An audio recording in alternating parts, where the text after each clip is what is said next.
Blog Talk Radio. Paranormal Review Radio.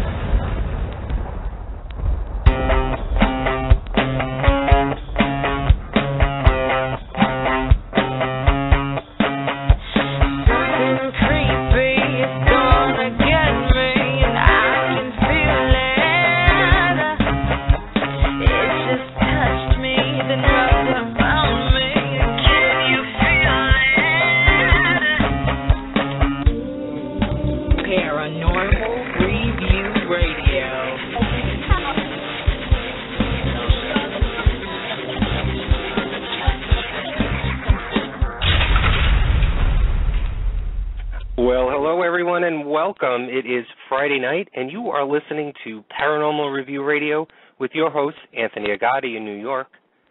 And me, Lucy Liebkrieg from Chicago. We are so happy that you're here with us tonight. Our chat room is up and running, so feel free to further discuss the topic or to ask a question. You can also call in with your questions, too, 661-244-9831. Make sure you press the number 1 to get into the queue. Now, if you lose sound on your player, just refresh your page or log back in. You can also send us an email at paranormalreviewradio@yahoo.com, and don't forget to check us out on our Facebook show page. The newest paranormal reality-based hit show to creep up on the SyFy channel is a gumbo full of Southern spice, meaty humor, and, of course, a paranormal breadbasket. I'm talking about none other than Deep South Paranormal. When its debut on April 10th, the gang of Deep South Paranormal showed us how Southern hospitality mixed with the paranormal create a great show almost everyone can get comfortable with. You've all seen the investigations from Alabama's Bear Creek Swamp, the old Cahoba ghost town, Florida's Mantown Cemetery, and to the Mount Helena plantation in the Mississippi Delta, to name just a few. But now let's get to know the good old boys. Tonight we are excited to have on 2 members of Deep South Paranormal that stand out amongst the rest, Hart Fortenbery and Keith Ramsey. Do you know the men behind the beards? Hart Fortenbery, the godfather of the group, was born and raised in the heart of the bayou country in Lafayette, Louisiana. Having lived his entire life on the Gulf of Mexico, Hart is a bayou native with Cajun knowledge and experience surviving in the swamps. Hart may be in his 50s, but he has a childlike enthusiasm for sure, and is fearless when it comes to the critters the team often encounters on their investigations. Blessed with an encyclopedic knowledge of all legends of the South, Hart has been interested in the paranormal all his life and currently has issues with active spirits who still inhabit his family home on the Vermilion River in Lafayette. Hart is a former ground-based computer support technician who worked for several years launching the space shuttles for NASA. He is also a longtime singer, songwriter, producer, and recording artist, and has performed as a guest star with many Louisiana, Southern, and European artists. Alongside Hart, we have Keith Ramsey. Keith Ramsey is a God-fearing, beard-loving, concrete-hating good old boy who was born in Huntsville, Alabama, and raised all around the Tennessee Valley. He joined the group after a lifetime of paranormal events that began with visions at the age of 5. Keith saw his first apparition at age 9 and has had the gift of sensitivity and sight ever since. On investigations, he is often contacted by spirits. While not investigating paranormal claims, Keith has worked in landscaping on and off for the last few years because he loves the freedom of working outdoors. Keith's life revolves around God, family, close friends, camping, and fishing. Keith is a longtime musician who uses music as a way to engage spirits during investigations. He's been a singer, songwriter, and guitarist with several different bands throughout the years, including the Keith Ramsey Band and Leonard Skinner tribute band, Coming Home. He is currently the vocalist and lyricist for Kentucky-based rock band Eureka. Keith credits his uncles, songwriter Donald Ramsey, and professional guitarist session artist Maurice Ramsey for introducing him to music. Keith learned to write songs during his teenage years when sifting through the songs of poetry that his grandmother Rachel Willamette Rhodes Ramsey wrote throughout her lifetime. Give a big hoot and holler to Hart Fortenbery and Keith Ramsey. Hi, boys. Welcome to the show. Howdy. Hi, guys. You know what? I can't believe I have the 2 sexiest boys from Deep South Paranormal here. Welcome to the show. You know what? Thanks for having us on. Thanks for having us on, man. We're down here on the bayou in Lafayette, Louisiana, and you know, I'm getting the free song right now. They had main things going on is I got my boat parked down there about 2 bends on the river, and it's the Pinhook Bridge. And the battle for the Pinhook Bridge back in the Civil War. The South massacred a bunch of Union soldiers while they were taking a bath, rebuilding a bridge that they had burnt down. And my damn boat's parked right there where the battle took place. And, oh my God! Wow! And you spirits flow up and down this river, man. I could almost feel them. I could almost feel them and get in the free song. And free song down here in Cajun country, I said, hackle stand up on your neck, boy. You go to looking around, and you probably see me catch a free song if you've ever seen the TV show on SyFy there, and you know, shoot, when a shiver hits a chill, I get the free songs. I love it, Hart. I love it. I am not going to make it through this interview. Get ready to hold on, the spirits alive tonight. Calm down now. Well, you know what? I love this show. I love Deep South Paranormal. This whole team is just perfect together. Hart, how did you guys meet each other? I mean, was it for the show, or did you all come together before that? Well, I've been, in contact with Randy every once in a while. We go down to New Orleans. He has a bar down there called Pink Street Pub, and it's right on. Besides, we have big parades in New Orleans, mostly for Mardi Gras. But we also have one of the biggest St. Patrick's Day parades, and his bar just happens to be geographically situated at the end of the parade route there for St. Patrick's Day. And we've been down there St. Patrick's Day, just party hard, and like people kind of meet like people. We didn't meet as far as paranormal back then. I just knew him in real life, and then so we kind of got into it from myself here at my house. I've got some active spirits. As a matter of fact, there's a band practice at my house. There's a picture on my Facebook page, and then I'll get to it in a minute. I'll repost it so everybody can see it. And there's my mama, sure as the world, sitting there, probably with a drink and a cigarette in her hand, listening to the music, and just like she was alive. Aw, that's wonderful. Well, you know what, Keith? I can't imagine what it would have been like getting that call from SyFy that they were going to pick you boys up and make a show. So can you tell us how that happened and what went through your mind? Yeah, that was quite an experience for me. I had got back with the boys. I'd moved off to Kentucky for a little while to pursue some music, and wasn't up there very long, but had to come back to Huntsville, Alabama. I had sick folks to take care of, and when I got back in town, I got back with the boys with doing our investigations locally, and we started talking about all this about 3 to 4 months before it came about, and it was like, if we could just show them how us Southern boys do some investigating, that might make a good TV show. So we talk to each other about it. We call each other up, say, laugh about it, this and that, and it's like, if nobody wanted to see or believe there's anything paranormal going on, then they at least get a kick out of watching us and see what we're about. We could show them what we're about. So we're talking about this for 3 or 4 months, and all of a sudden, Benny, being the joker he is, he says, he calls me up one day and says, I got this email about somebody, SyFy, interested in looking at us. They've studied up on us. And I said, well, I ain't going to buy that for a minute, because I know you, boy. So he says, well, come on out to barbecue. I'm cooking out tonight. So I say, I'll come out and eat with you, but I ain't buying your story. You done got me too many times. But you want to I mosey on out to his house, and sure enough, he shows me, and I was stunned. So I was like, yeah, definitely. So it's like I got a real good vibe from it. Been waiting a long time to talk to the world about my experiences, and I said, let's go for it.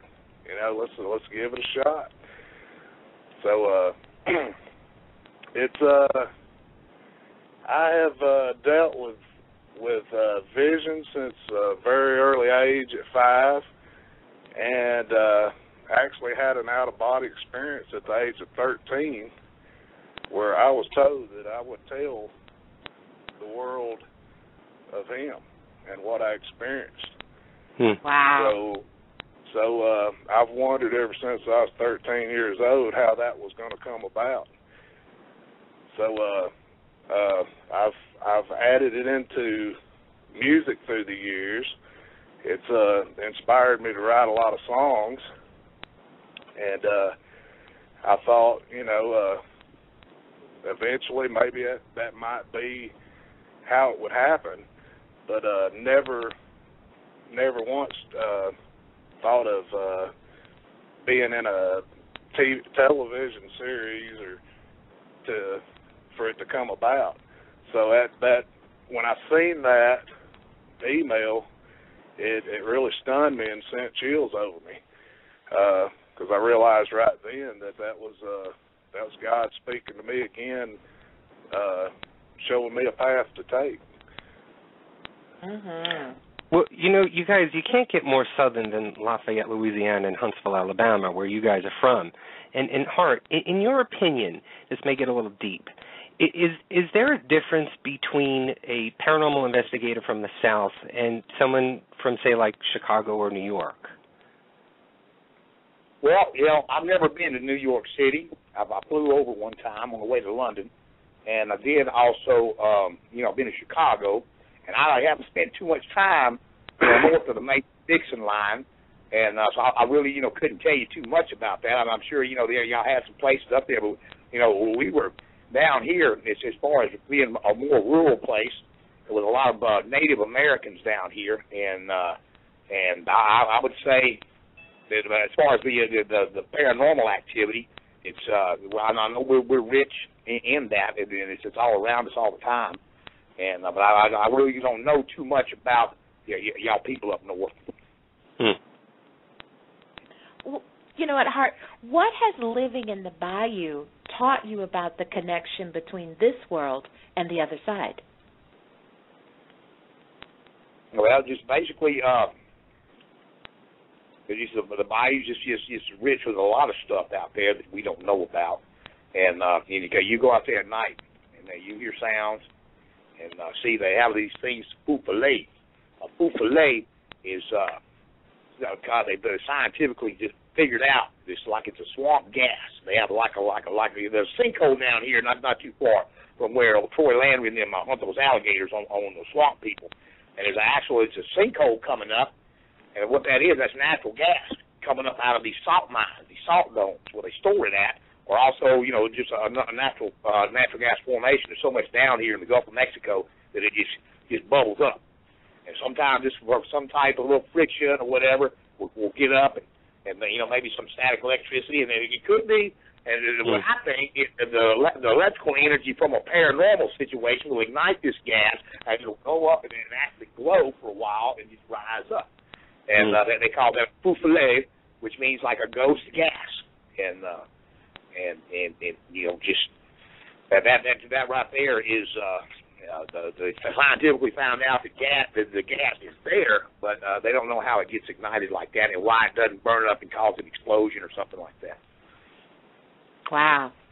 Well, you know what? I have always been fascinated with New Orleans, and Anthony and I are going to try to get down there this year. But Hart, what has been the most haunted place that you have been to in your hometown or in the state for that matter?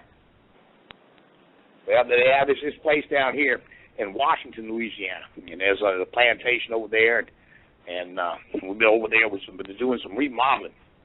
And this big, I think his name is Captain Ed or Captain Jack. We didn't do an investigation over there, but while they were knocking down the walls, a friend of mine, Jonathan Nice, he recounts this deal that when the walls came down, there was the captain. He's just an old pirate captain, and that son of a gun was in the house, and they said, like, "What are you doing?"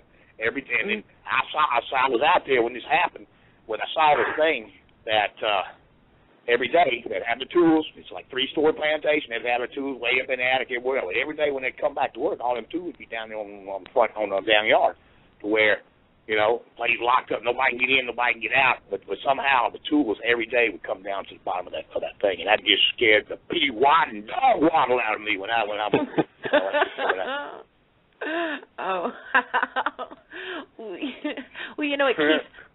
I read that Huntsville, Alabama, is considered to be one of the most popular ghost towns in all of Alabama. Some of the most infamous haunted locations are like Maple Hill Cemetery, Hell's Gate at Green Mountain, and Crybaby Hollow Woods. Now, have you been to any of these locations? And for you, what's the most haunted location that you've ever experienced in Huntsville? Well, far as Huntsville goes, they've gotten pretty strict on letting you get into any of these places to investigate. So we've actually gone outside of Huntsville and across the Tennessee line, which me and Benny's real familiar with. There's a abandoned hospital up in Fayetteville, Tennessee. That's one of the most haunted places I've experienced, and also another hospital in South Pittsburgh, Tennessee, where we had gathered a lot of evidence at. And Keith. Yes. I'm sorry. Go ahead. The one thing I think of right off as one of the most powerful experiences, paranormal experiences, was in the Fayetteville Hospital.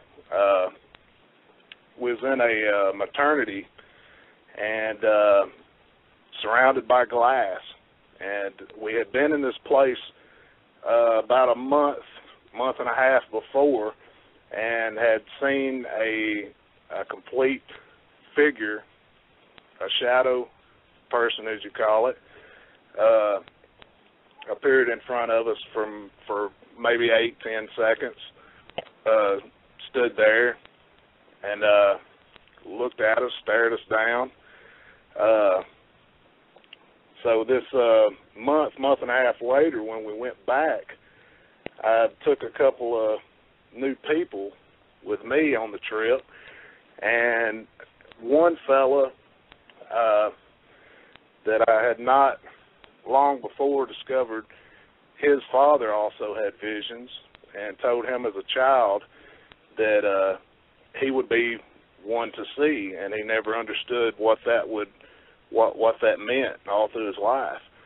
And so he wanted to go on a hunt with us, and took him, and I took him into that same room, and we sat down, and we started getting direct responses.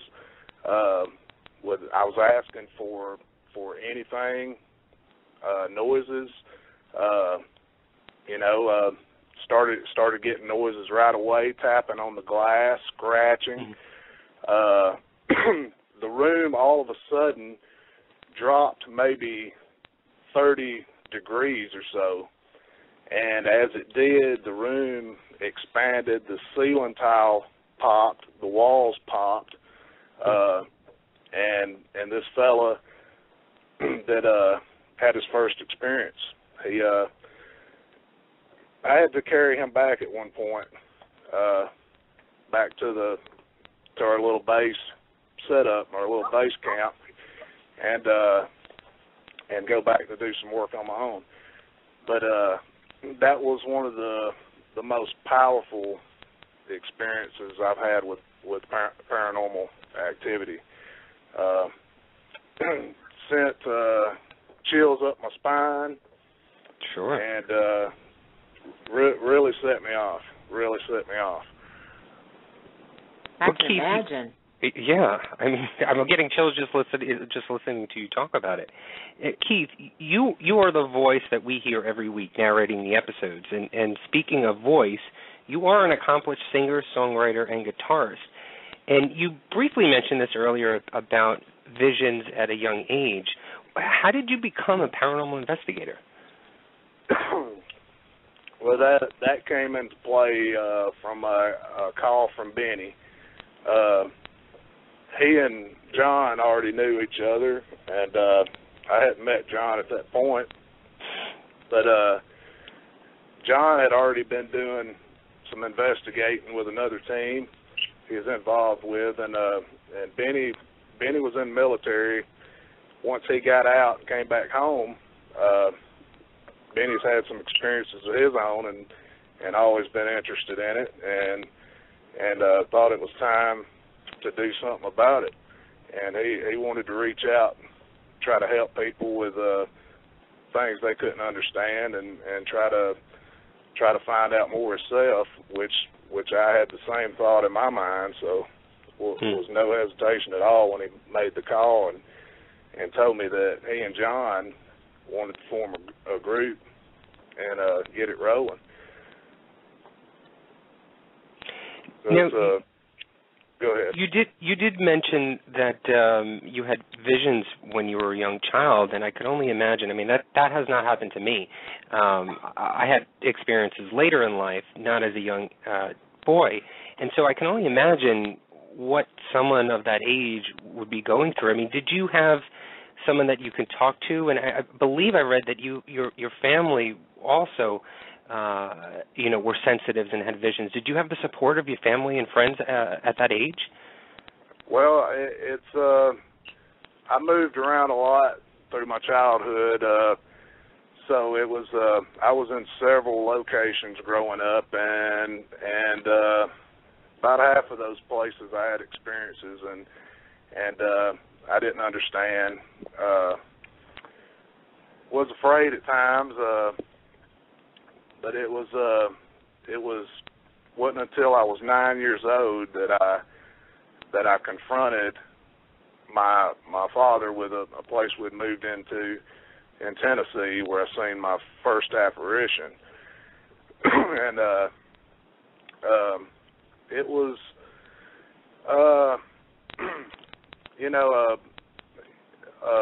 your parents don't want you to be scared to death. So, I look back, I understand how they handled it, and didn't tell me nothing right off the bat. But after that, I started seeing more and more. And once I had went to my mother about it, is where I started finding out why it was happening. I started worrying around the age of 11, just what's going on with me. Is this all for real? Is this, what is up with this? So I go to my mother, and she totally understood and called me by telling me she had the same, and her mother before her. And not only that, but I found out my father's mother had it, and her mother before her. Wow. So, and her mother before her, my great-grandmother, also had the gift of healing, of faith healing. Now, Hart, have you had any experiences like this as a child? I mean, when was your first encounter with a spirit or any paranormal activity? Well, just being a ground-based support technician for the shuttle operations, working in mission control, I'm always, the right brain, left brain, logic type of mind. okay, and I was married to a singer-songwriter there while I was working in NASA, and I was, I like to, 8 things. I think I can try to write a song, and they used to laugh at me because obviously I couldn't because I was too right-brained or left-brained, whichever brain does the logic of it. Right. And I was sitting around over here in my house having a party, and out by the pool, and all of a sudden, I just got this tree song. This feeling came over me, and I could sense the barrier between the right side and left side of my brain. And all of a sudden, this dang-gum thing dissolved, and I logically analyzed the creative process as I wrote the first 4 lines of the first song that I ever wrote. And, and while this vision was happening, I can't call it anything else. It's a real vivid vision. I could actually see the sweat dripping off of the drummer's earring and the toenail shade of the background singer singing on the stage while this song was being performed by, just a big band. And it just cleared the bell, heard every note, and it was just like, just 4 lines. Like, why did it happen to me? All on my papa say for free. Everything falls into place. Keeps me ahead of the race. And then it stopped. It just dead silence. I mean, well, back in reality, and I said, whoa, what the hell just happened? I went and told my mom. I said, Mama, Tommy McLean's my uncle. He got the #1 song back in the nation in 1966. They wrote a gold record for Freddie Fender in 1977, of which he actually wrote the song when he finished it. He'd been working on it for 12 years. And he says, Hart called me up. Well, we'd been partying all night. He says, little brother, man, put the phone up to the tape recorder. I said, Tommy, look, I'm going to bed, leave me alone.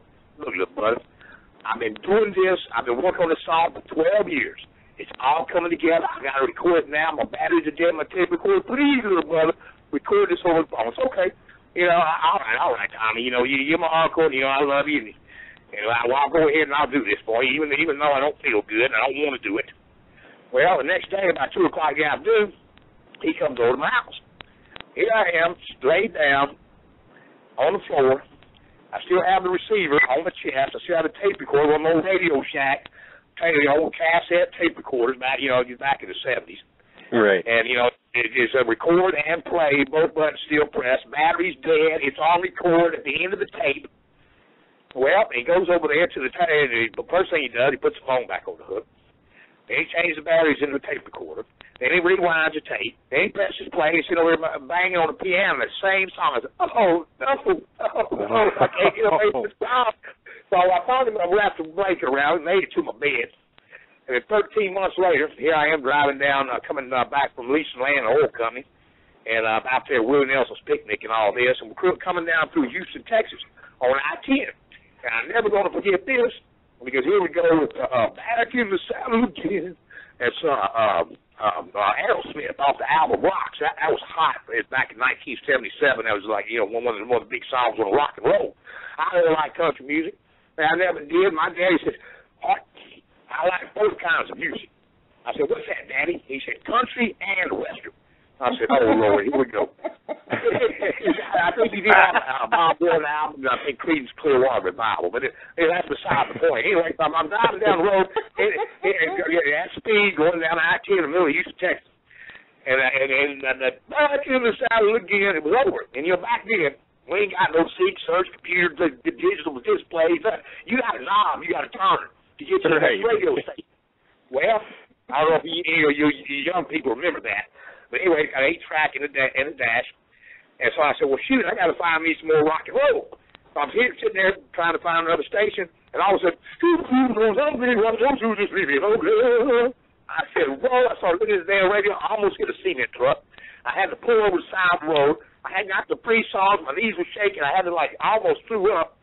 I said, man, that damn song wouldn't be on that radio if it hadn't come through that wire and when I recorded it that night. Man, look, I quit doing a lot of bad things that day. And I said, well, I might have found a new calling. And that right there, and so that's where, the music side of my stuff comes from. But it was always locked inside because, society says, oh, you must share your toys. You're a boy. You must never cry. Oh, man, if my kindergarten teacher was still alive, he told me that. That's the worst advice I ever took. But anyway, to get back to the story here, that was my for situation. When as I say, the barrier. My brain is logical and creative at the same time. It's always been like that because once I was able to write that first song through that vision, that now I can't turn it off, man. You know, I wrote a song on stage. Matter of fact, it was Wednesday night during the broadcast of episode 5. They turned the place into Hartmosphere, a place called Hartmosphere here. It was Hartmosphere that night. And so, Givers are my band, my backing band, and then a couple of, big artists around town sat in. And what we did, we had a little deal there. Okay, everybody be quiet. We had the show's coming on. Okay, we watch the show, we go to commercial break, and the band would jump up, play a song, go to commercial. Okay, everybody be quiet. We'll watch the team. That way we don't have to say we're trying to watch the show in a public environment. We'll say, y'all be quiet, the show's coming back on. We controlled all that by playing my songs live in person. Right. Right there, one of those commercial breaks, we're sitting there, they're a big band, they're all on tour, because I've got a band that's got 200 people in it, but it doesn't exist. But everybody in this band that doesn't exist are all Grammy nominated, they're Grammy award winning, they're Broadway stars, they got gold albums, platinum records, and opera singers, that kind of type of people, And so that always, it just so happened to be this time of the year we're all home and they're actually able to take some time off and work on my music. Well, lo and behold, we only had about 6 songs, and so one commercial break we're going to kind of do this. They would ask me questions, and I would respond to the audience, kind of back and forth live like that. And then one of the commercial breaks, we said we wrote a song on stage. I said, okay, who's having a bad day? And he said, I am. So come here. So what was bad about your day? He wouldn't want to tell me. So I said, come whisper in my ear. And he says, my call couldn't start. I said, okay, this guy's call wouldn't start. Okay, and so I said, the bass line, we're going to go like this. And I did the bass line too. He cranked up the bass. The drummer started going. I started, air guitar a lick, and so with the guitar, and all of a sudden now the guitar started. This is like a guy hitting a loop station, but live with real people. And it happens. I'm just real good at that, and that's kind of just challenging. Whatever's happening, I don't care if it's an ant crawling next door, rain pattering on the window, a truck going by, airplane going over, helicopter landing, whatever direction that's coming from. All the tension that people say, nice, or whatever. I'm able to sense all of this energy and channel that into different sounds and emotions that relate what's going on around me in the real world. Wow. Amazing. Get back here, okay, I know I ran a little bit, but y'all did ask a specific question that I think Keith addressed about, this how I got into this. Well, okay, you got me. I'm going to have to tell you. Okay. If you can hear that, it's come to the bell. It's my gree stick, and I got it in my hand. I'm shaking the bell right now. And the significance of that is a brass bell on here. And why it works so good down here in the South is because we didn't have no big army during the Civil War. Okay, so all the rebels, we went through, we went in all the churches. We got all the bells out of the churches. And made out of brass. We took all those brass bells, we melted them down, made cannon out of them. And and so that is one of those situations right there. But the bell is always a summoning device. It's like Sunday come to meeting or whatever. And there's a lot of spirituality, praising the Lord, and the good spirits going on in church. And so when you shake that bell, those good spirits don't like all that rejoicing. I mean, bad spirits don't like rejoicing. So that they run from that. And the good spirits remember, the light and all the good stuff in the life, and then the good times they had in church and stuff. And so they'll come to that bell, and then the person that gave it to me was over here at my house. And I had some bad spirits going on there. I just posted that picture of my mom here. She still hangs out because there's no more bad spirits in my house right now because we did a cleansing ceremony with a sage waft, where we had to waft the smoke in all the corners and crevices in my house. And I have this hat I got from Bobby Charles. So you might know who Bobby Charles is. He's no longer with us, but he wrote See You Later, Alligator for Fast Domino. walking to the corner for past Domino. And we sit down here in Abbeville, Louisiana, on the same river I live on, down there in Dockside Studios. And he gave me this hat, just a boy got it. It says Rice and Gravy. Music on it. That's his little music company for his publishing.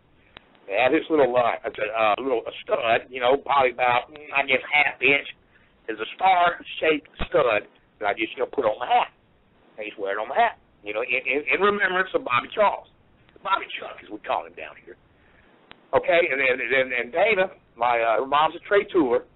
And Trey Tour is not a witch doctor, not a voodoo priest, not just someone that heals with, the prayers, the laying on the hands, and also just knows all the medicinal herbs, and and how to treat people without having to go through corporate America and all that. Mm-hmm. And and so her mom being a Trey Tour, she has the gift of the paranormal, psychiatry or psychology, whatever y'all want to call that.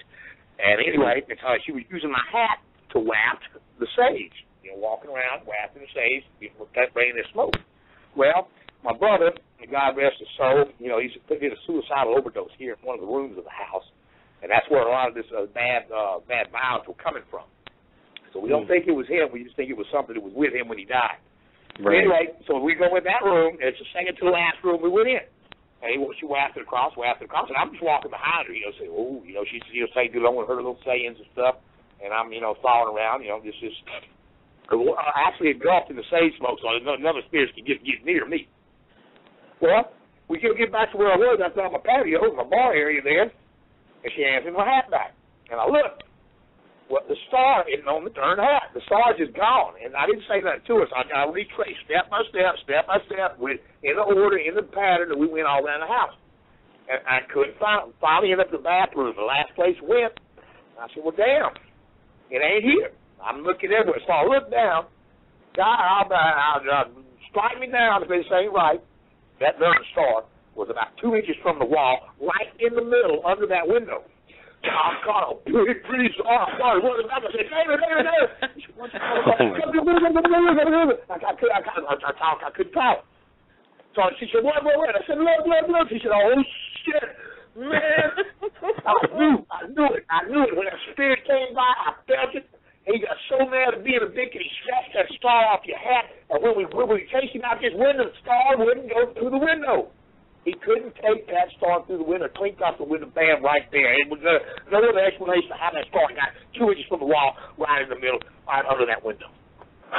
And that's why this bell works. She gave me this bell. Oh, that's awesome.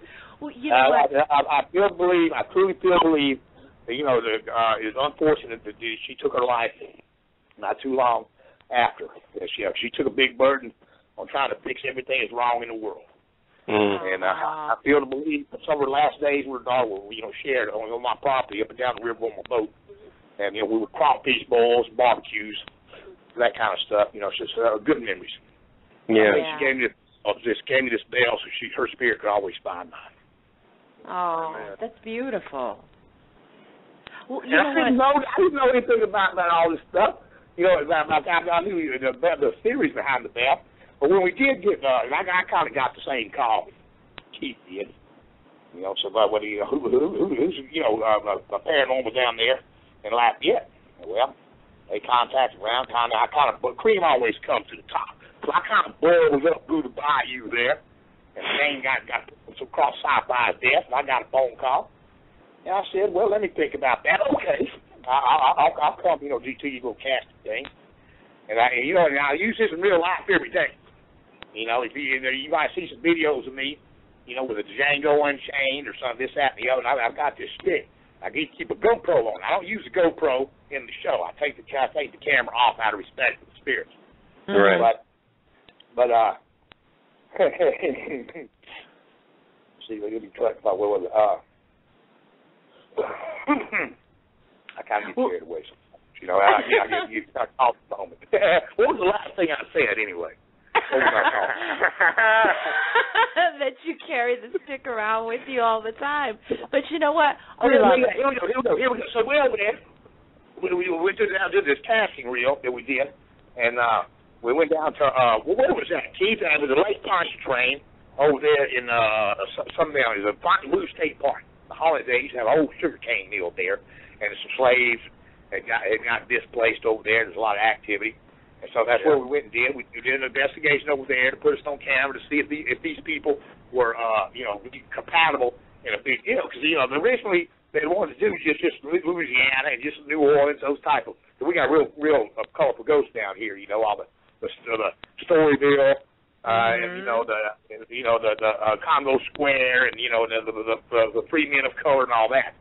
Okay, and so but they couldn't find enough a big enough team, so that's why they cast a wider net and ended up getting Keith and Jonathan and Benny over there.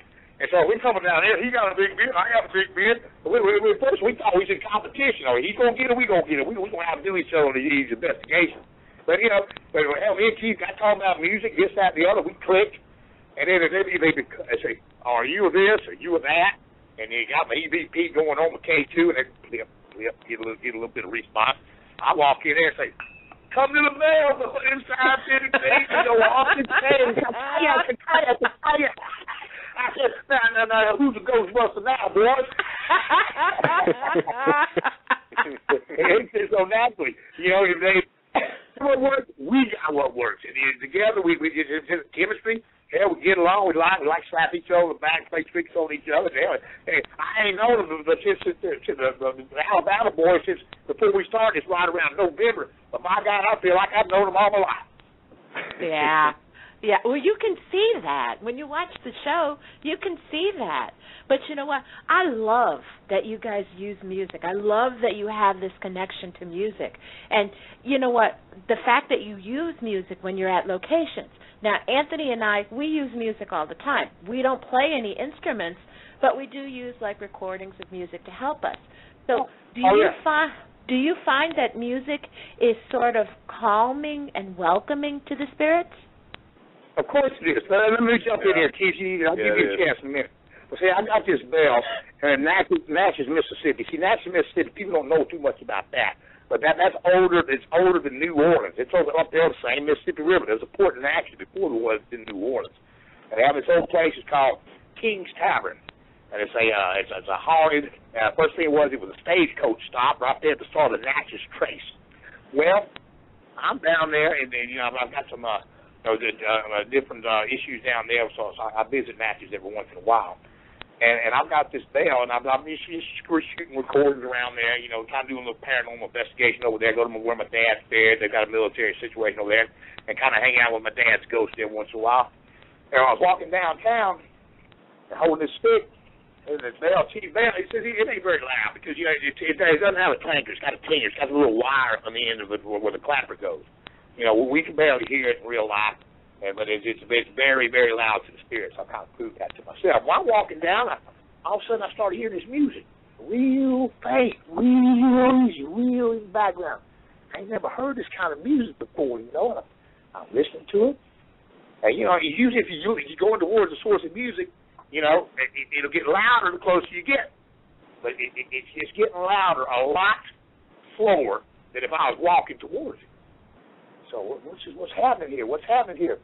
And so I see one of those historical marker things where it says, in this year such and such happened. And I started walking those. I look at it and said it's such and such guy's name, and had the most popular dance band back in the 1700s, early 1800s, at the end of the 1700s, I forget. And he used to play on the balcony, and the people would really love it, and they liked his music. I said, what is this goddamn balcony they're talking about? I look up, I'm under the freaking balcony, and I can hear this music. And that's how I do, just like I wrote that song on stage. I said earlier, I have the ability right now to actually, get some musicians on that balcony. I'm playing this what I'm going to do. Probably, Keith, you might want to get in on this. That, I'll hear the music, because I'm friendly with those spirits. They know me now. I can hear that music. If I can get them to play for me again, I can channel that into the band, and they can bring that music back that ain't nobody ever heard for 200 years. Mm-hmm.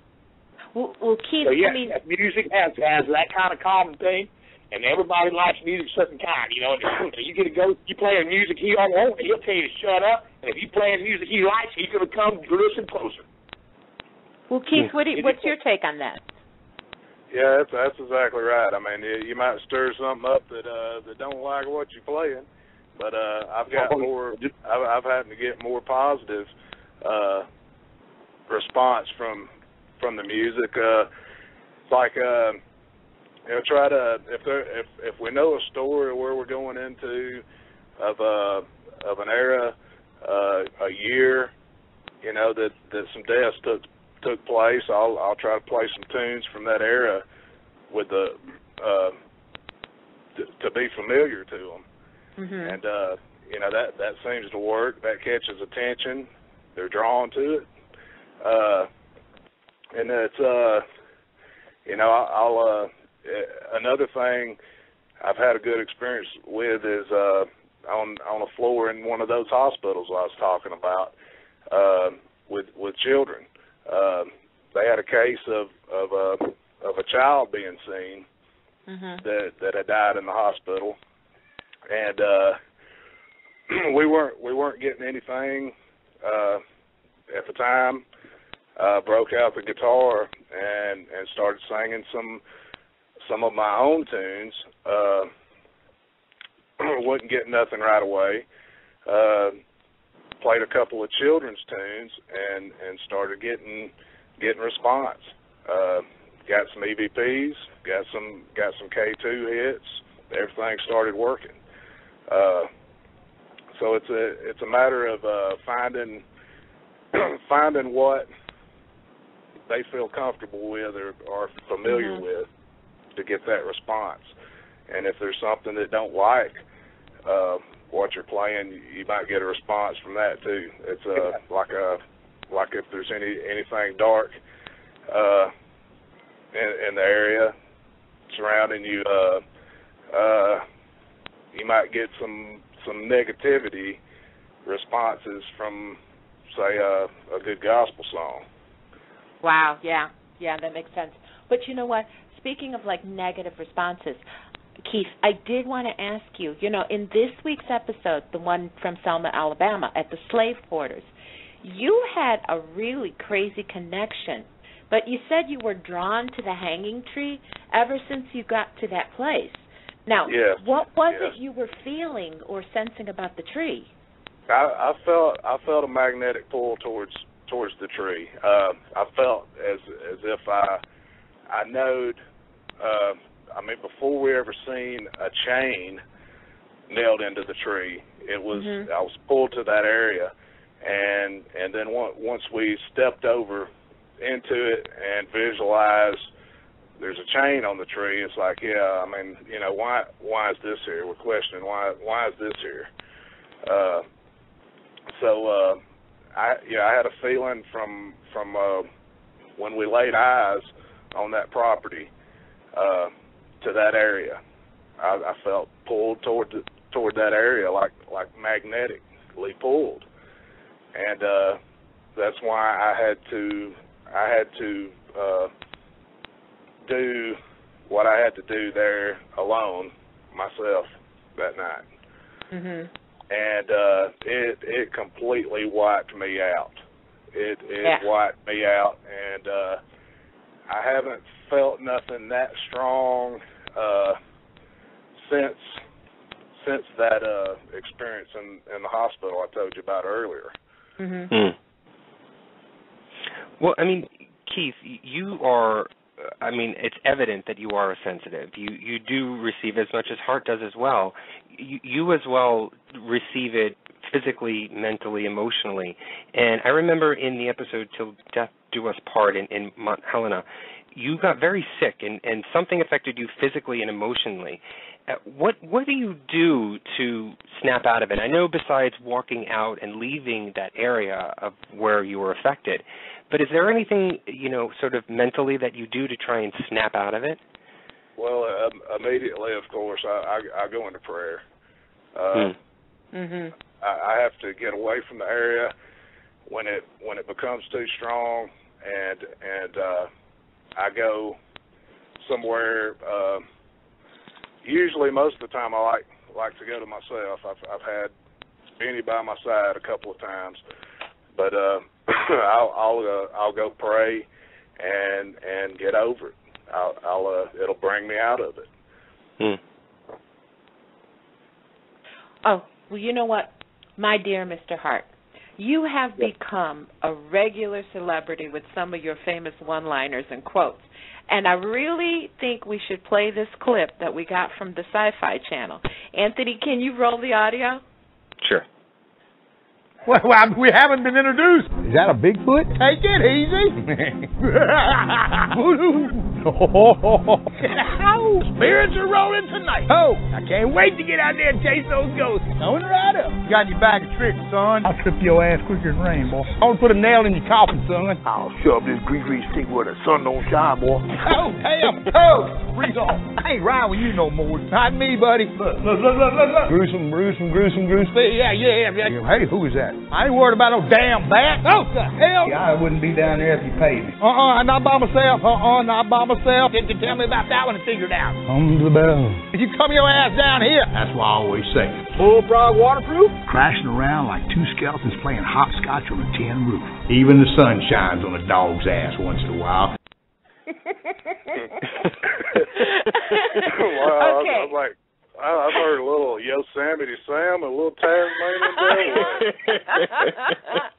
Well, Hart, I know we cannot possibly get into that beautiful head of yours, but where on earth do you come up with these awesome and funny lines? A lot of that comes from my granddaddy, from my daddy's side, my granddaddy from my mama's side. They always had farms, and those are country sayings, you know. And my mom, grandma, she'd say, hey, you know, you as a kid, you know, say, I want to buy it, let me try this, try that. And I'd ask her son, say, damn it, Hart, if I picked up a dog turd, you want to smell it and take a bite? I'd bag me up.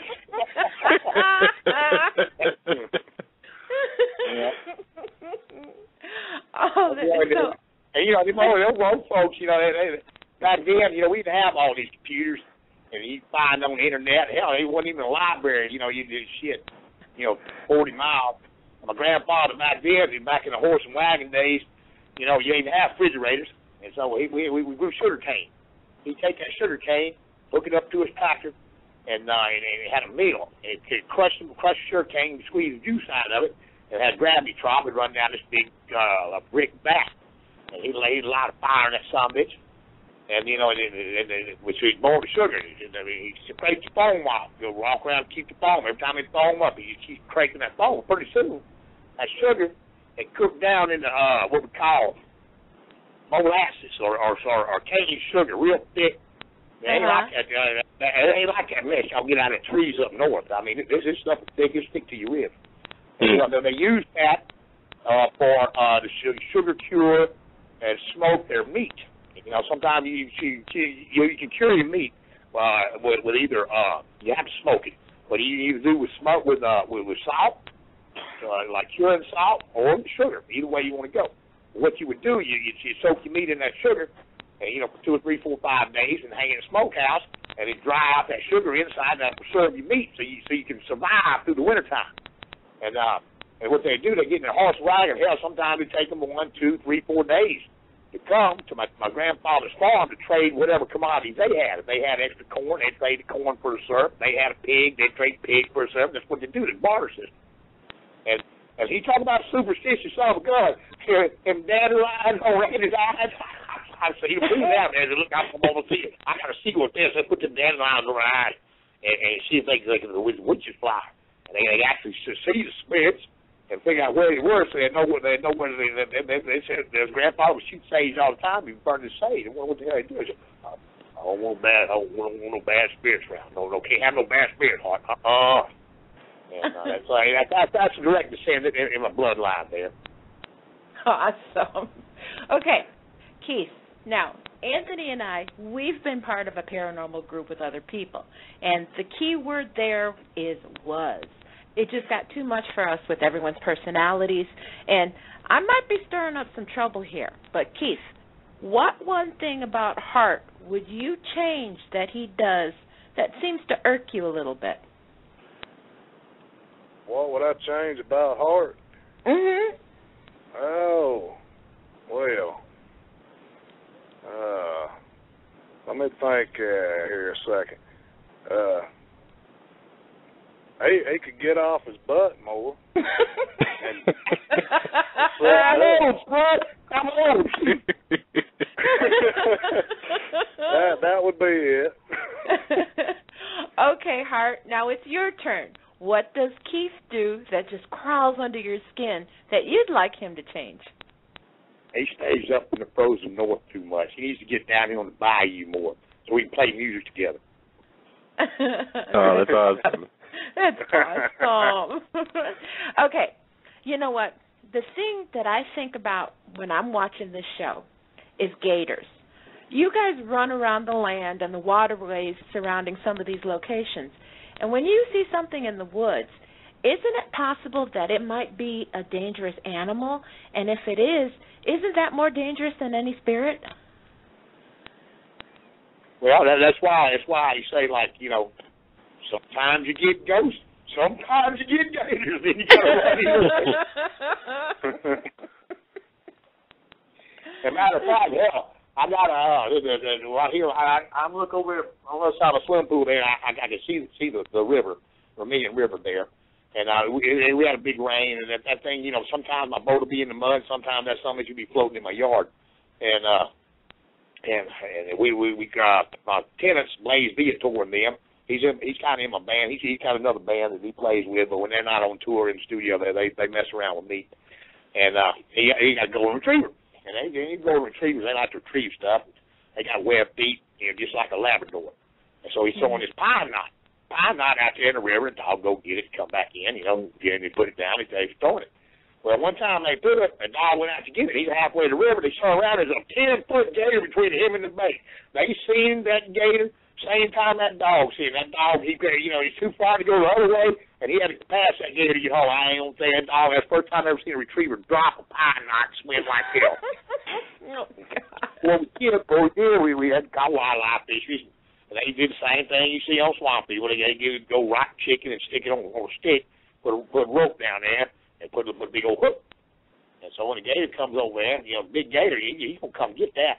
And that's why they stick it, because he's got to jump up to get it. And he's big enough to jump up to get it bad. He's going to get it swallowed hook, and he can't get him away. Well, we came up, and I had Taylor Grisco and C.C. Adcock, and people come over. Hey, man, they caught the gator. It was 3 days. We didn't get nothing. By the third day, the gator was on there. And we came up there, and we were going to get him. And, of course, you know, you don't just shoot him with a 22 just like they do. And, you know, he's already swallowed that hook. He's going to die anyway. Because the guy, the nuisance gators, you got a license to do that. And, of course, he's a nuisance gator. He's fixing to eat that dog. So, anyway, he said, we got one of this. So we're going to shoot him. Well, look, here's $50. Just capture him. Yeah, we catch him. And you know, and then we'll let him go, whatever. And so the guy, he just stuck $10 in his pocket. $50 in his pocket. We wrestled the gator down. We got him. Put a bag over his head, taped over his mouth, put him in the. Took about 5 people to carry that something all across the backyard, put him in the truck, and took him off. Of course, they went down the road, and I got the skull. Blaze had the skull. That meat was real good. And as a matter of fact, so my river here, we go over there by Vermilionville, by the airport, and we'll see them. They'll come up there and actually get in by the gift shop each Sunday when the people get there in the morning. They got to run them off. But there's a little juvenile like right around the corner between here and the Hilton, where I park my boats, like 2 bends around. I see him every day. And I'll sit up there, and I'll know what I do. And when I see him, I'll cut my motor, just drift up on him. Just watch him till they can see up. You know, and then when we get in his vision, and, you know, you see standing up, and as soon as they see you, they'll swim off. But I talk to the little gator every day. Because they're nice and cute till they get big enough to bite your leg off, and then they become a problem. I would think so. Now, the show does open each week with something that the team is involved with, like, you know, gathering the feathers for the Gree bag. But and this is the number one question or requested question that people have been asking us to ask you, Hart. What is all about the frog's breath? All right, I guess y'all never saw the movie, what is that movie? Nightmare, Christmas Nightmare on what's his name did that thing, and the animated deal with it, where they get the frog's breath. The frog's breath it's a protection spell. It's just a protection amulet, and that once you get the frog's breath, the bad spirits will not get around that. And it's an old legend folklore, whether it works or not. If you think a lot of times, if you think something hard enough, it's going to work for you anyway. And, right. Whether it works for me, and I live by it, my granddaddy lived by it, and I'm gonna live by it, and that's what. Matter of fact, Keith probably got some in his pocket right now. Well, Keith, some people say that anyone in the paranormal field, they were sort of destined to do it and be in it, almost like, some people call it a calling. Do you feel that you were meant to be in paranormal, or did the paranormal make the decision for you? Yes, sir, I do. I know for a fact that I was called to do this. And with my experiences from childhood and everything, and all the years of feeling drawn to it, it was I was real pleased when Benny and John confronted me with putting our little group together. It had been long overdue. And I definitely know I've had a calling to do so, and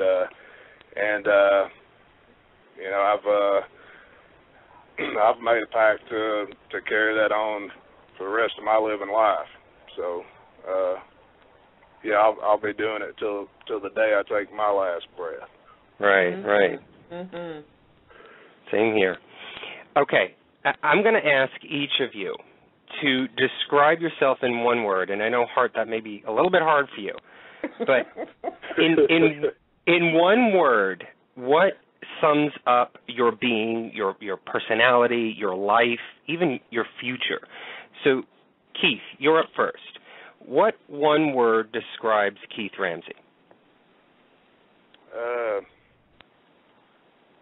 Say determined, eager. That's hard to pick one word. I know. It's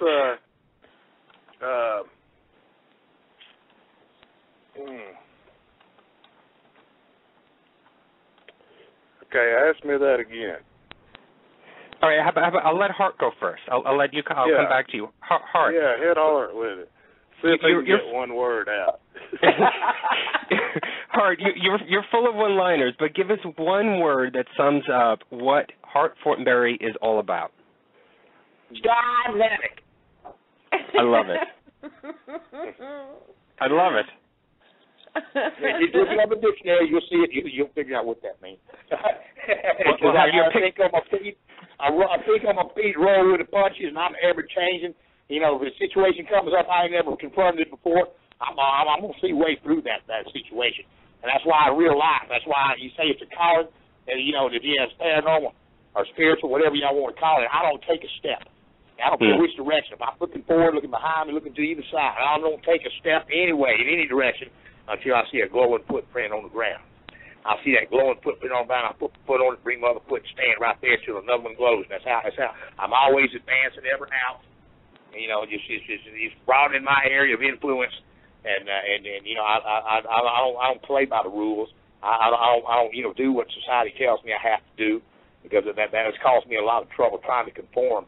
Because my substance abuse counselor, I'm clean and sober now, but my substance abuse counselor would tell me, Hart, you don't see the world. You see the world from a different perspective from other people.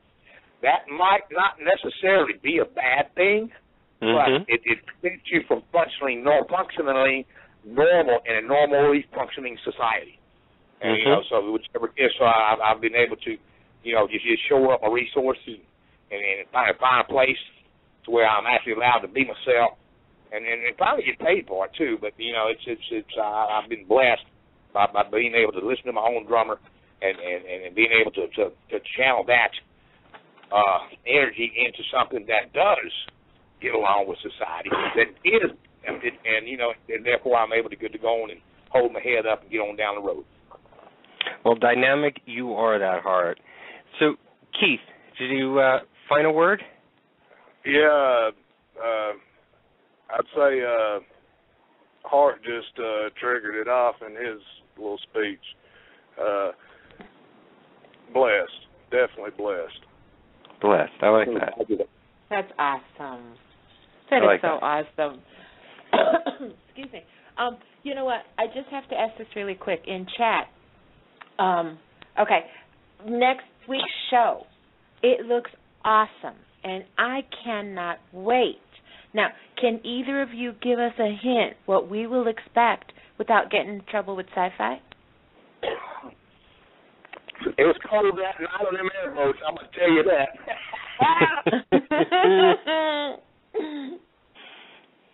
What'd you just say? It was cold that night on them airboats. and the fish were not biting. Go on with it, Bubba. That's it. That's all I'm going to say. That's all I'm going to do.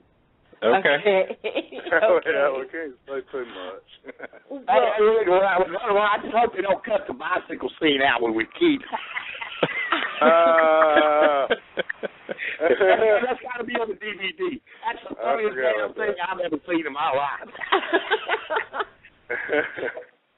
Well, you know what? If they don't cut that scene, we're guaranteed for season 2. That's the clincher, huh? That's it. Well, you know what? Are you guys amazed at all the hype and all the followers you're getting from the show? Yeah, I'm pretty pleasantly surprised, kind of amazed. You know, I think friend requests is going off the chain. It's very interesting. Well, you know what? Either one of you, is there any advice that you want to give some of the newbie investigators or people who are thinking about getting into this field? Well, everybody knows a ghost.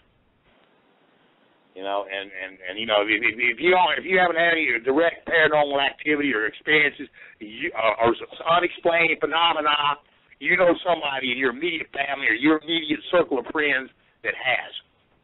So, you know, there's something out there, you know, and, you know, just a little bit of curiosity and a little bit of, you know, just, you know, you will find out for yourself, you know, the answers, you know, that they're easy to see, but they're hard to come by, you know. So, you know, you can't really explain what it is, but, you know, I just say, you know, I don't know what to do about it as far as the new people. You know, I was a new person at one time, but you know, I'm not anymore. And shoot, it's out there. You know, seek and ye shall find. And I'll Keith, say, any advice? Yeah, I'll say just I'd say don't ever try to take anything on yourself, and keep the Lord close to you. Excellent advice. Give you some flowers. Keep a good Lord on your side. Because you know you just may need it. There's a lot of things out there that we don't understand, and there's as much bad as there is good. Right. Well, that's excellent. Do you guys have anything that you want to promote? I mean, is there any appearances coming up? Anything that you want to tell everybody about?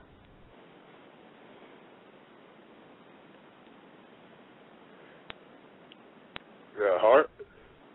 No, well, I don't have anything on the plate yet. You know, I'm just you know, we're right here, and the rainy season there, so I'm kind of battening down the hatches, and you know, trying to keep the river out of my house. It's never got in my house yet. You know, I don't think it's going to.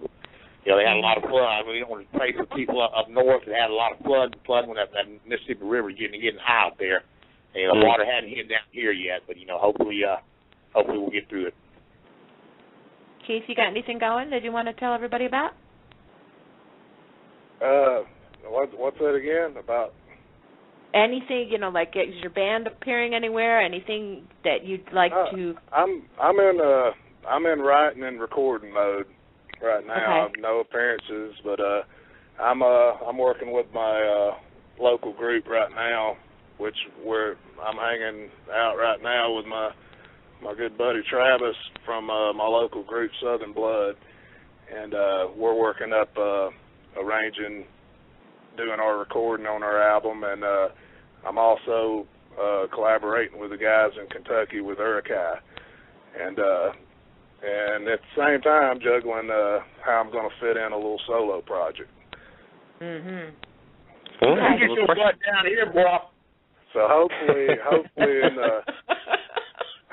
in the next couple of months or so, I can have one of those products out, and also looking forward to doing this little thing with Hart. Can't wait to see what me and that old goat come up with. Yeah, we were sitting there in the motorhome over there, and when we was in, where was we? We was in at the Palmer House. We was getting ready. We was finding out about that reenactment of the Ulusty the Civil War thing when they did the reenactment, and they go mud bogging over there. Y'all might have seen them monster trucks on there. Well, we're sitting over, and Keith we was figuring out where he's going to play the song that fit thematically with the ghost investigation we were on, because so we sit around the campfire and Keith played one of the songs. And so hold up. While you play it, don't sing yet, just keep playing. And I just pulled one of my old songs. See, people say, Hart, what do you play? I say, the radio. And he said, well, I can't play the radio. Hell, I can't. I do tune it in, it works fine. See, I cannot play any instrument. But I write. I write all the music for stuff, but I can't play it. But so Keith was playing one of his songs, and fixing to sing it, and I put one of my words to it. He kept playing, and man, just my songs. I'm such a level of writer that it can be a song, same song. We can do a reggae, we can do country, we can do a rock and roll, we can do soul, we can do a gospel. It don't matter. That different songs fit different genres of music. And you can ask Keith, he'll verify that thing synced up good, and hell, he had us both crying there for a minute. Yes, sir. So we know we got something there, and whether the paranormal connection makes it stronger or not, I think we're ahead of the game on getting together and making music. It's going to be a beautiful thing. Okay. Well, where can people find you? I mean, are you guys both on Facebook? I mean, if people want to keep up with what's going on with both of you, is that where they can find you? Oh yeah. For now, I've got now that I'm usually kind of he's kind of laid in the background, and now because of this show and because of some other recognition I'm getting from different avenues, I will be having a real actual website instead of just a Facebook page. But Facebook page right now, I'll respond to that, and you can find out any updates of what I'm doing by Hart Fortenbery at Facebook.com. And then, hopefully we'll have a website up there that'll be more than just what SyFy has and more than just what Facebook is. Okay. And Keith, is that the same for you? Yeah, same here. Facebook, and I'm working on a web page myself. I've got somebody working that up in the works right now. I'm not a computer dude at all, so I've got to have somebody arrange that for me. Yeah. Okay. Well, you know what, guys? Excellent. We can't wait for that. You know what? We are so happy that we had you both on the show tonight. For all of you parapeeps out there listening, we want to thank Hart Fortenbery and Keith Ramsey from Deep South Paranormal for coming on our show and giving us some insight into what makes them tick and all about the Deep South. Thank you, boys, and have a wonderful weekend. You do the same, and thank you, and God bless. Yeah, God bless you guys. It was a pleasure talking to all you folks, and hopefully all your listeners will tell people that we'll have enough interest in the show to where we'll be able to keep doing this. We're going to keep doing it anyway, whether we're on the air or not. We're in the airwaves. And Absolutely. Oh yeah. Absolutely. Hart, Keith, thank you so much for coming on the show tonight. the best of luck to you guys, to the both of you, to the whole team, to the show Deep South Paranormal. We are in love with the show, and I know our fans are, and we love you, and thank you for coming on the show tonight. God bless you guys. Thank you. Thank y'all. Holler back anytime. Okay. I'll holler back. Have a great weekend, guys. Take care. All righty. Good night. Bye-bye. Good night. All right. Amazing. Amazing. That was awesome. That was awesome. You're just about a pig in shit right now because you were in love with this. I am happier than a drunk old goat in a sheep's pen.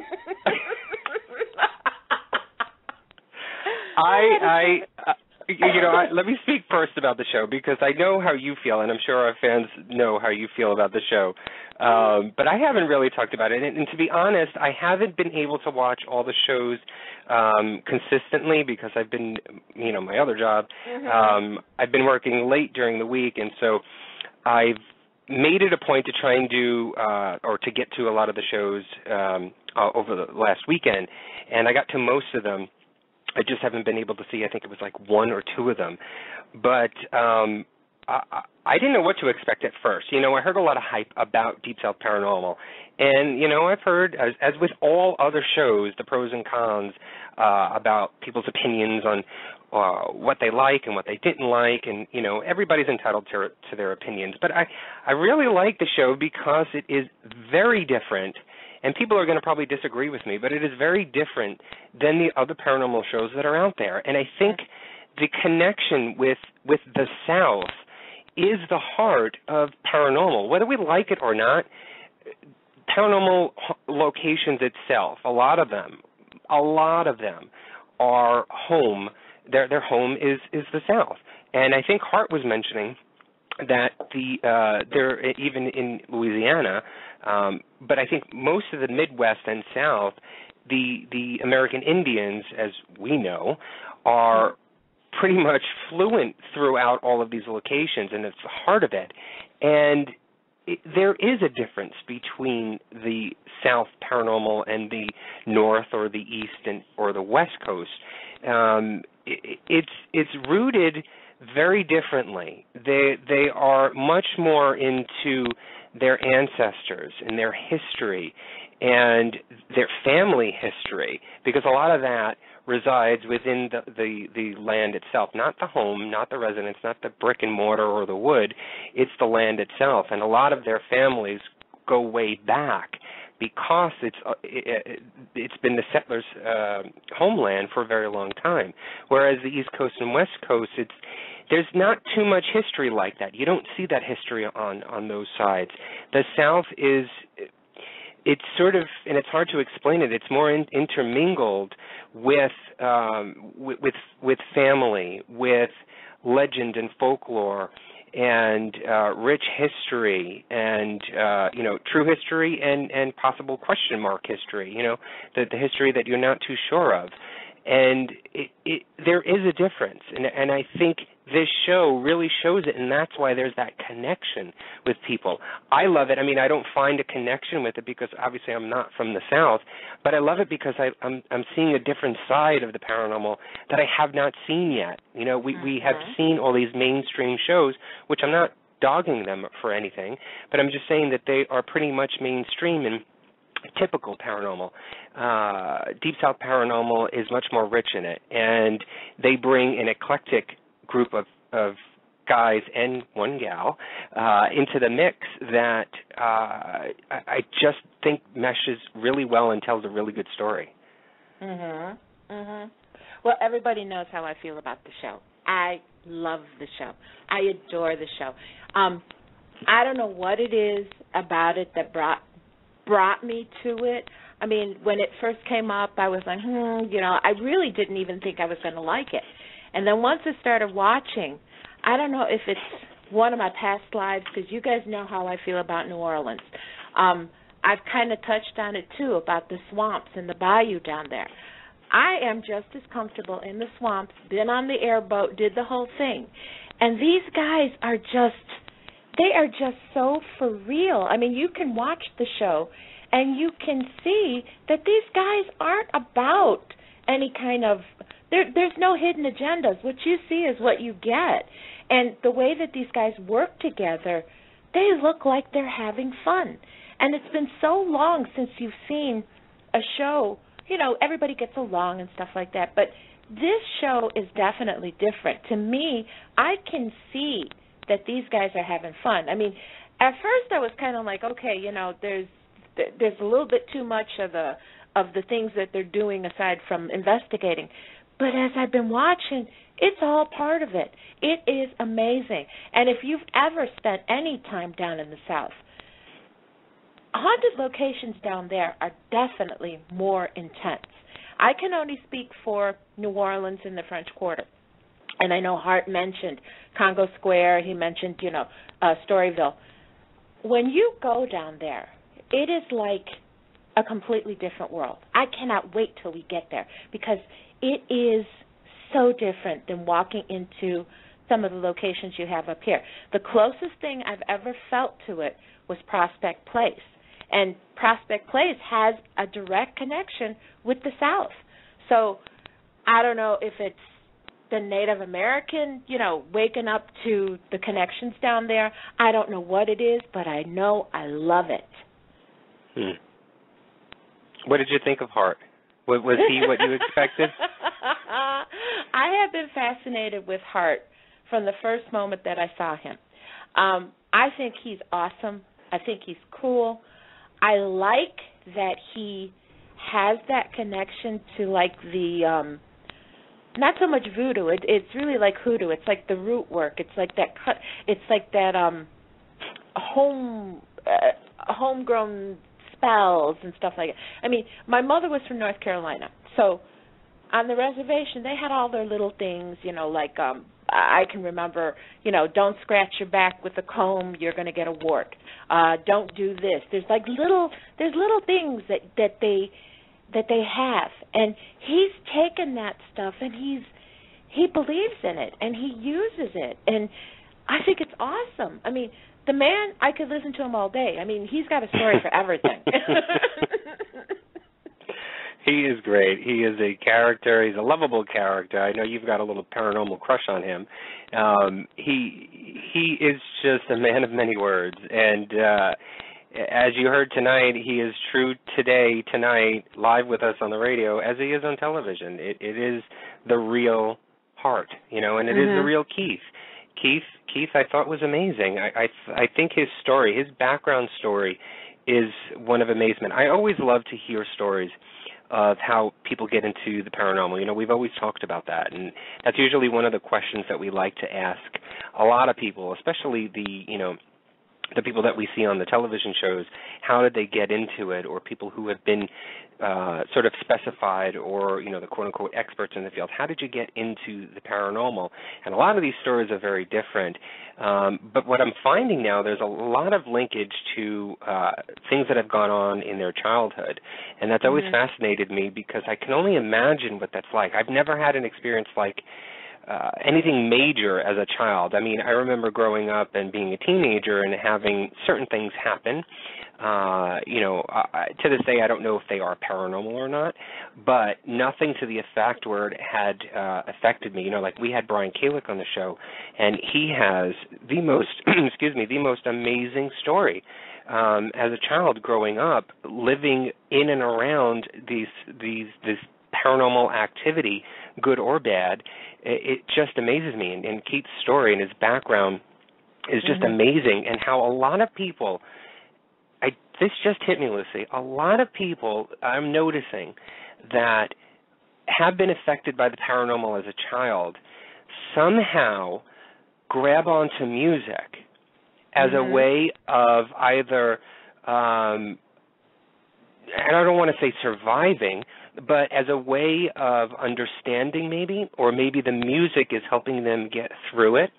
And that's amazing to me, because we're finding that a lot of the music that we play at the locations that we go to, there's much more of a greater connection that we have to the spirits. There's a much more communication that happens with music. So, you know, downplay music so much, because it actually is a coping mechanism, and as it's a way of, it's a sort of a streamline direct to the unknown.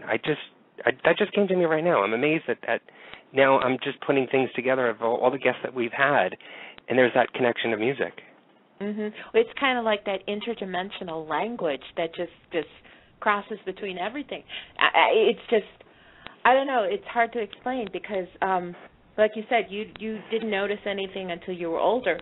Me, I mean, there's always been stuff around me. There's always been stuff happening, and I always took it for granted. And right. I kind of think that's what I'm getting from these guys. It's like, you know, they know and accept all these things from the stories that Hart had and Keith's story.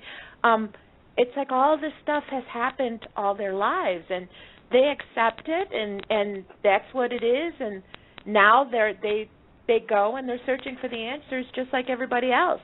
And I do want to say something. I've been in connection with a couple other guys on the team, Benny and Jonathan, and every single one of these guys are the same. They are so cool. They are so great, and they're so good to their fans. I mean, these guys, what I'm getting from them, they really do appreciate every single one of us. I mean, anybody that's a fan of the show, these guys are open. They're for real. Unlike some of the other people that we've met, you know, as we've gone along. I mean, you know, not saying that anybody's, like, bad. These guys are just different. They're just open, and they're for real. They're just like us. I mean, they're just like they're normal people. And I think that's part of the real appeal of this show. Well, I can't wait to watch next week's episode, and I'm wondering what this whole airboat scene or, you know, portion of the episode is all about that Hart was talking about, and could possibly be the clincher to a season 2. So I'm curious to see what that's all about. But, these guys were great. I just hope that, you know, you mentioned about how real and how great they are, and I did as well. I just hope that they stay that way.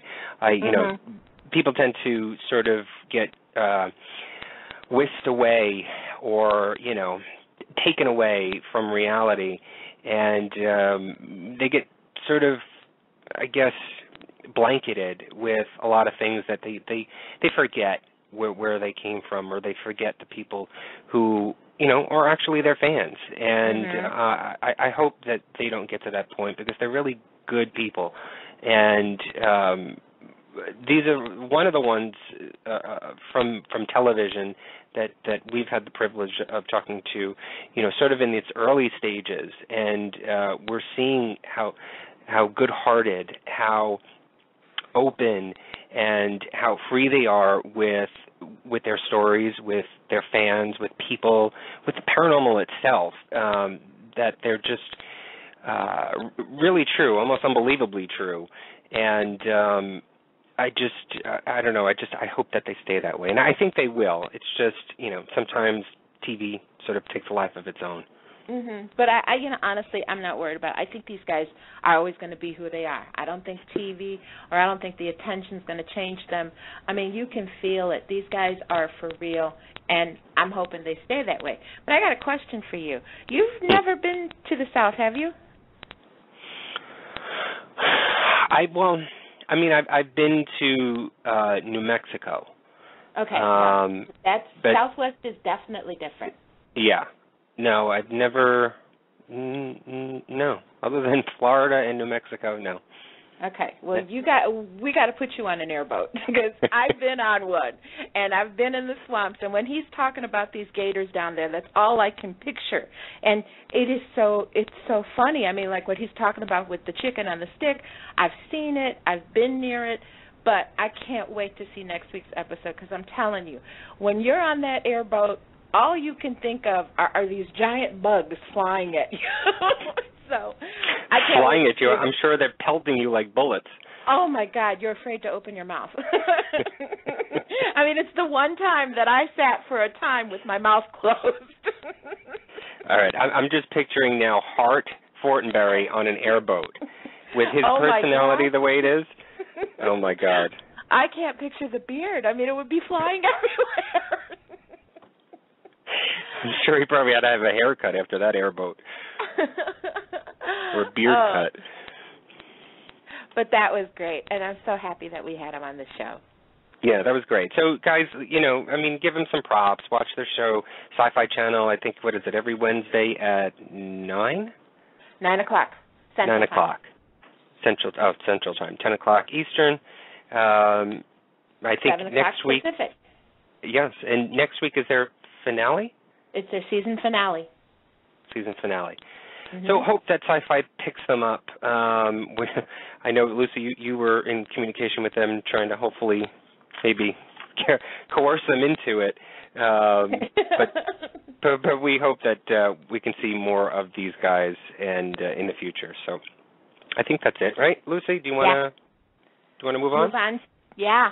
Okay, so let's get to the Paranormal Review Radio Fan of the Week. And this week it is Tina L. McMurray of Fresno, California. Tina likes Rob Zombie. She likes Iron Maiden, Black Sabbath, The Bates Motel, Haunted Collector, Robert the Doll, Eckhart Toole, and, of course, she likes Paranormal Review Radio. Tina, thank you so much for being a fan. Thank you for posting on our Facebook page, and congratulations, and we love you. Yeah, and Tina has an exquisite photo that you'll see on our Facebook show page, Paranormal Review Radio, for the Fan of the Week. She's doing a little pose there, I see, in the tropics. So, yeah, congrats, Tina, and thank you. And don't forget, if you want to be a Paranormal Review Radio Fan of the Week, just like us on Facebook, Paranormal Review Radio. What is coming up next week, Lucy? Well, you know what? After so many paranormal shows that have been on TV, Deep South Paranormal is definitely one of a kind. This show features an awesome team, and it keeps you watching each week just to see what they'll do next. We're hoping that we will be seeing much more from the Deep South team and some more Southern-style paranormal investigating. We want to thank Hart and Keith for joining us tonight, and we also want to thank SyFy for getting us together with the boys. So, speaking of family, next week we are having a return guest on the show, and we feel this person is like part of the family.